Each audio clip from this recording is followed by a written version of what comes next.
Hello everybody and welcome back to Railroads Online, where in the last episode we built our route up to the smelter, but in this episode we are going to be filling up the smelter, or at least part of it, because it has a lot of requirements including cordwood and iron ore, which is a lot of transport that we're going to have to be doing, but that's okay.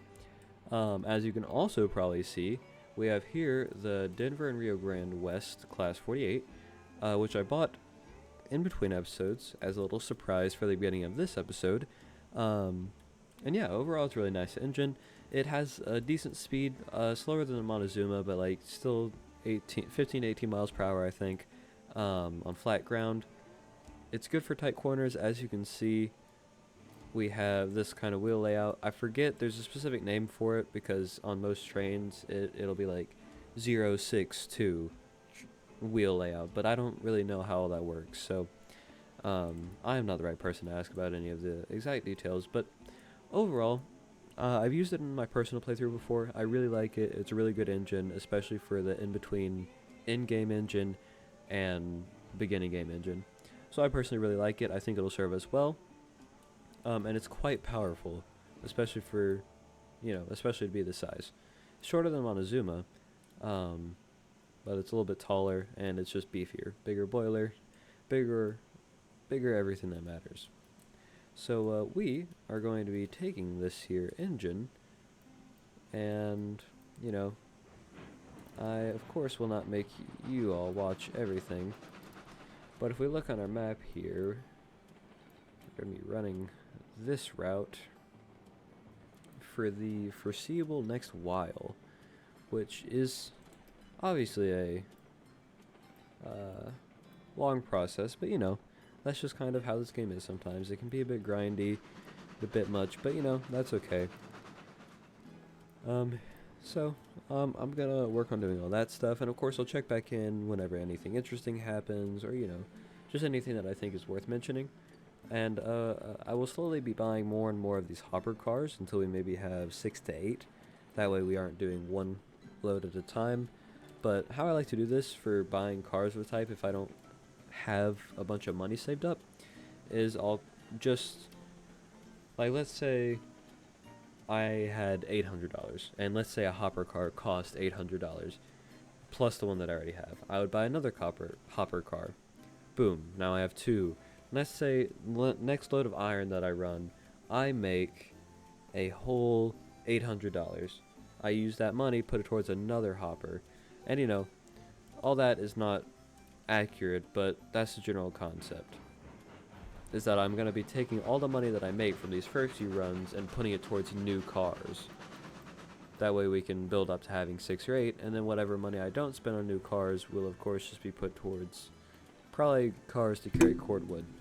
Because cordwood is the fuel source for the smelter, and we are going to need a good bit of it from the lumber mill. Sorry, not the lumber mill, the logging camp. So we will have to go, wrong menu, we'll have to go in here and buy, I'm just going to trust that this train isn't going to go off the rails. Going off the rails on a crazy train. Good song, by the way. Ooh, water. Interesting. Lumber, raw iron, cordwood. We'll need a bunch of these, which are not very expensive at all, which is great, but wow, we're really picking up speed there. 5% may not be enough brake. We're not actually going that fast. Like I feel like the Montezuma could handle that better than this, but it's not a big issue. We'll need to get, like I said, 6 to 8 hoppers, and then we'll probably get 6, maybe 8 cordwood cars, and yeah, we'll get that all sorted. I think I might also fix this section of lumberyard or shunting yard up here, or build an entirely new one off of this branch, which might actually be what I do right now. So I think I'm going to work on that for a second, and I will check back in right after. Okay, I fixed this whole situation down here. If we go into rear mode and we go up and up and up, we can see that it's no longer the weird way that I had it, where we have even shunting lanes that are quite long. It gives a lot more space to move around. This, of course, still connects back up to there as it did before. I thought about doing it to where this lane right here would be like incredibly long, and then this one would be medium, and then this one would be super, well, comparatively super short. But then I decided to just have them all the same length. And I do need to build a shunting yard. I'm thinking that I might build a shunting yard like off of here, and just have a like 5 to 10 lanes of just car storage. Because I think that would be good, or very useful. Please, I'm sorry, microphone, I did not mean to hit you. But yeah, I'm happy with how this all turned out. I do need to reconnect this, actually. I completely forgot about that. I would have literally been going off the rails. Mentally and physically after that. Metaphorically and otherwise. Alright, that's a weird little section there, but it'll do. It'll do. But anyway, I'm going to get back to attempting to fill up the smelter, and yeah, I will see you in a minute. Okay, I did not actually pause the recording. Great. Hi guys. How are you? Goodbye. Okay, so I made one addition to our rail layout here. If we come down here, around this loop and everything, it hasn't been long. I've only run like one more car up and down since the last time I checked in. But if we come down here, we'll see I added a little split off here that just connects directly around to this stretch of track. That way I don't have to do the full loop over there, because I feel like it was costing me a lot of time. So now I don't even have to worry about that. We can just go straight onto this line and all the way up. And yeah, that should hopefully save us some time. Wasn't that hard to build, so happy with how it turned out. But I just want to check in, let y'all know what I had done. So yeah.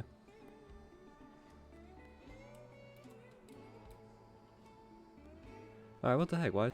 Alright, as you can see, we are coming to the smelter here with 3 cars full of iron ore. We are about to purchase a 4th. This should give us the capital we need to be able to have the money to purchase a 4th.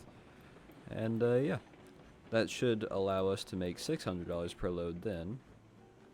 Oh, I overshot a little bit. These cars are so heavy that it makes it a lot harder to stop, especially to stop quickly. There we go. We'll have all that unloading. If we look at our money here, there we go. More than enough. It's $850. It would be cool to get this one, but obviously it is out of our price range there. We'll go ahead and order another one of those. There we go. These all are empty, I assume. And we're not even that far away from being able to get another one, so that's cool. But yeah, this is what I was talking about, where it's going to be kind of, I don't know, what's the word, exponential? I'll stop for a second. But as you can see, we're only 1/10 of the way there. This thing can hold a lot of iron ore, but you know, it we're getting there. We're getting there. If we look at the map here, the iron ore mine is probably still full. Ooh, it's not quite full because we're running out of goods in, but I'll fill it up the rest of the way. And then I'll fill the smelter up with cordwood, and we will go from there. At least that's my current plan. So yeah, that's my plan of attack here. But yeah. Okay, another little update here. You can't see anything because it's dark as heck and snowing. As I love you guys know I love the snow in this game. But anyway, as you can see, if we go up here, I of course installed a new water tower because this boiler was really low on water, this engine was really low on water, so I had to get new water tower. But I also built some storage areas for us because realistically this little section over here is not going to cut it. And so at some point in the near future I need to put these over here. I need to come up here. No, I need to grab, I know there's some down here, and grab these and put them up there. And I think those are the only 2 other types of cars that I have a string of laying around. So I need to go get those 2 groups and put them in one of these lines here. But I haven't run another load since last time I checked in. As you can see, there's a field. I'm about to head up there. But I just wanted to kind of let y'all know what I'd done. So, yeah. Okay, here we are on our very last load. Now, you wouldn't assume it just by having passively watched this series, but this episode technically took me like 4 days to record. Because I started the recording on Sunday, worked on it a bit, excuse me, worked on it Monday, couldn't do anything Tuesday. Now it's Wednesday and I'm working on it today with delivering this final load, which I'm thankful for it to finally be approaching the end here. But this is only filling like actually, this is only filling, for looking at it, this is only filling a quarter of the smelter's capacity, because we'll have a total of like 300 out of 1,000. And then we have to deliver a whole bunch of cordwood, which is a whole separate process and will therefore be in a whole separate video. But, oh, I accidentally turned on the cylinder cocks, I think. Better turn off the cylinder cocks. I think that's the cylinder cock. I don't know. Looks cool, though. I think the real life function of those is to, like, literally blow off steam. Like when a boiler has excess steam. That's how the whistle works, I believe. It pushes hot air, or not necessarily hot air, but pressurized air, through a certain type of valve looking thing to make a high-pitched noise. Anyway. But yeah, our very last load. It's taken a while, but you know, we're finally there. And after this, I'm going to record Hydroneer, because a whole lot has been going on there that y'all haven't even gotten to see yet. So that's cool. I'm way behind schedule on videos for this week. Like, I'll record one for tomorrow, which is Thursday, and then one for Friday. But then I won't have a video for Saturday, Sunday, or Monday, which means I'll be 3 videos behind. So I guess I'll have to record Friday or Saturday at some point or another. I don't know. It might be a cross that bridge when I come to it type situation, but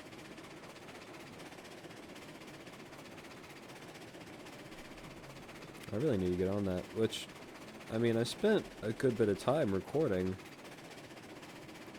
on all those days. It's just all the videos I was recording happened to take a super long time. Like, this is just a lengthy process because you're running back and forth a whole bunch. Hydroneer is long. I don't know why that one Hydroneer video took like over 3 hours. It was very strange. I didn't expect it to be that long, but we just ended up doing a lot. So it was like over 3 hours condensed into under 30 minutes, and this will be the combined effort of several different sessions over the last 4 days combined into like 15 minutes. But you know, that's just how recording is. Everything gets condensed a good bit. And sometimes it takes a long time, even when you don't expect it to. But I'm not sure if I specifically pointed it out, because I kind of stopped checking in every time I bought a new car towards the end there, but we have 6 of these now. This thing could probably pull 8 to 10, but it just wouldn't have been very cost effective to purchase more than 6 of these, as far as the value that we're currently getting. Because by the time I could afford another 2, there was only like 180 iron ore left, which meant 3 more trips. So in my mind, it was more worth it to just make the 3 trips than spend another $1,500, around $1,500, $1,700 on 2 more cars. So that's why I ended up making that decision. We can always buy more in the future, of course, but you know, assuming all the brakes on these are off, I don't know why they would be on, but I had a couple crashes, or derailments, I guess is the proper term, but overall we're good.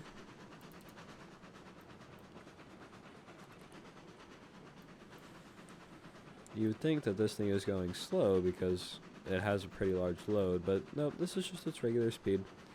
I haven't really seen the speed on this thing tank at all, like at any point, even with 6 fully loaded iron cars uphill on a pretty good incline. So, you know, I think we're going to be able to hold on to this engine for a while, but whenever we can get the Ruby Basin, I will, just because it's still going to be an upgrade over this one. Now, once again, this is not a bad engine at all. How much money do we have? 3,600. We're probably in close to a little over 4,000. But like, we go to our engine now. I love how this engine looks because it's a mix between the Porter. Well, it looks like a mix between the Porter and the Class 48. But I don't. Something about the aesthetic of this engine I just really, really like. And I honestly couldn't tell you what, but it's just so cool. Like, oh my gosh, it's beautiful. I might would have to get this one just for fun one day. Like, it even has the same paint option as Class 48. Oh my gosh, it's beautiful. But I just find it, like, to be such a cool looking engine. Like, I'm a huge fan of it. So, I might get that one day just for fun, but that aside. 9,000, 13,000. So it is an upgrade, it's larger. It is coal powered, so that's a... Uh-oh, I passed it, didn't I? So the whole thing with coal fuel is what's the term? It's a whole other can of worms that I have not gotten into yet, but after we fill this thing with cordwood, that will be the next place. It's a coal mine, and then we'll fill it. So we will certainly get to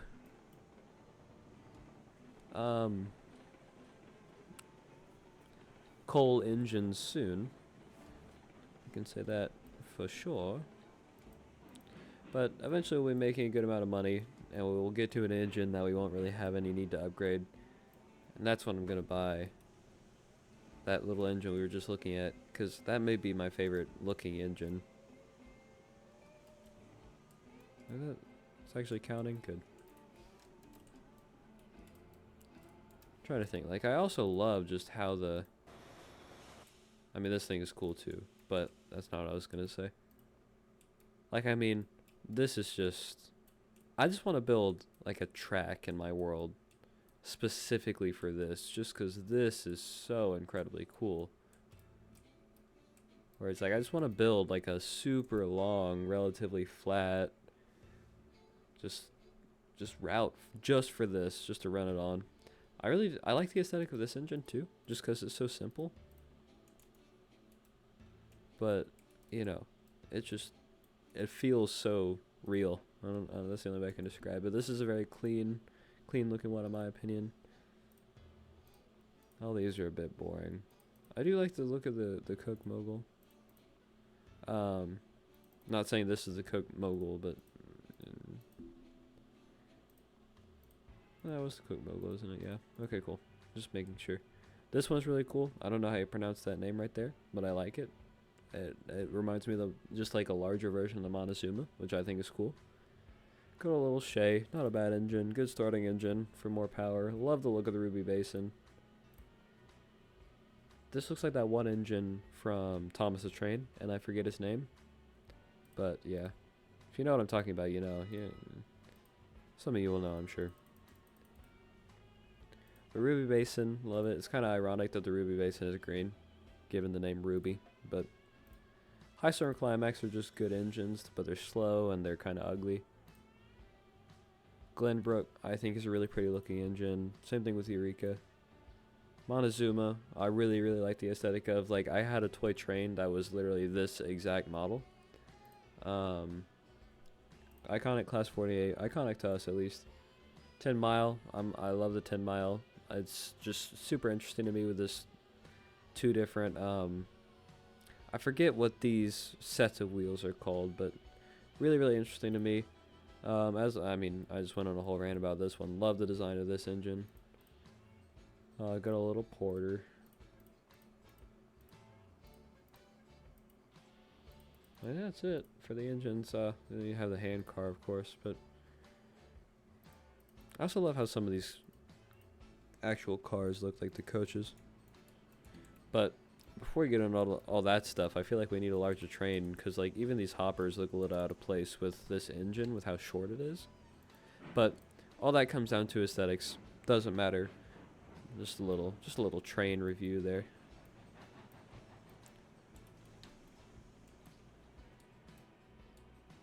I think this is close enough. Yeah, that's probably fine. And then this one won't have much, and this one is empty. Oh no, it has one. Okay. And there we go. I think that's it. So we finish off all that loading with around $5,000. How much is the ruby basin?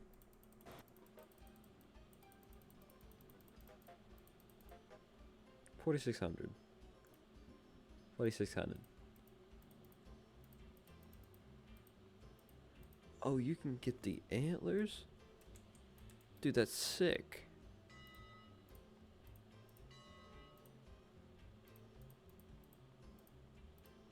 You get a big old funnel. Smokestack, whatever it's called. I forget. Yeah, smokestack. So that'll be 4,600, around 4,700. So we can afford that. Wow. And we could buy that right now. But I think that might wait for the next episode, because we're also going to have to buy cordwood cars, which are not super expensive. It just depends on how many we want to get.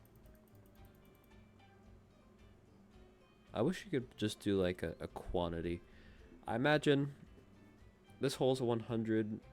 It holds 100 things of cordwood, and one of these carries. I honestly have no idea how much it carries. So I don't know. I have to look at that and determine it from there. But anyway, I'm gonna end this one off here, and so I thank you so very much for watching. And if you enjoyed, please make sure to subscribe. I'll see you in the next one. Bye.